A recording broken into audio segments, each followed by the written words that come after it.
अनजान काइला कविताको शीर्षक छ आमाले लेख्नु भएको कविता। गत साल मेरै घरमा तिम्ल्या पाठो जन्माएर माउ मर्यो। टुहुरा पाठाको प्राण डगमगायो, तर मेरी आमाले रङ्गाउनु भयो तिनीहरू हिँड्न मिल्ने भूगोल, ओछ्याउन मिल्ने काख, चर्न पुग्ने छाती, उड्न पुग्ने आकाश।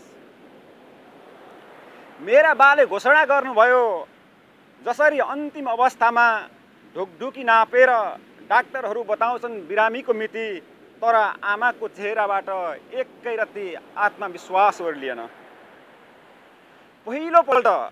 पहिलोपल्ट मध्यराती बास बसेको ट्रक मुनि प्रसवको पीडा बिसाएको पोथी कुकुरले जिस्मिरेमा ट्रक हिँड्दा आफ्ना गानिएका थुनहरू चुसाउने छाउरा भेटिन।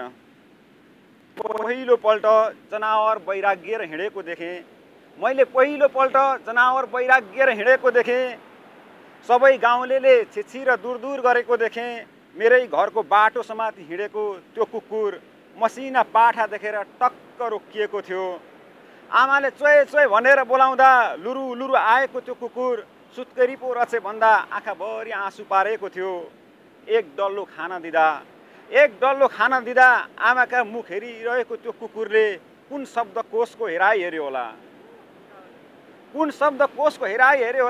क नपढे कि मेरी आमाले कुन शब्दकोशको माया देखाउनु भयो होला। उसले बदलामा टुहुरा पाठामाथि मातृत्व किन घोप्ट्यायो होला।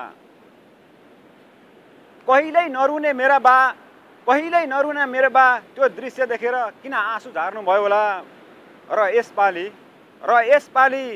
एक बिहानै आमाकी आफ्नै आधुनिक बुहारीले टुकु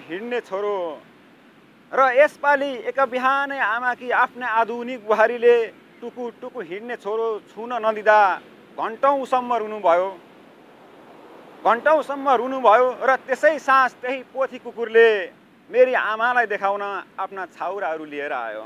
हस्, धन्यवाद।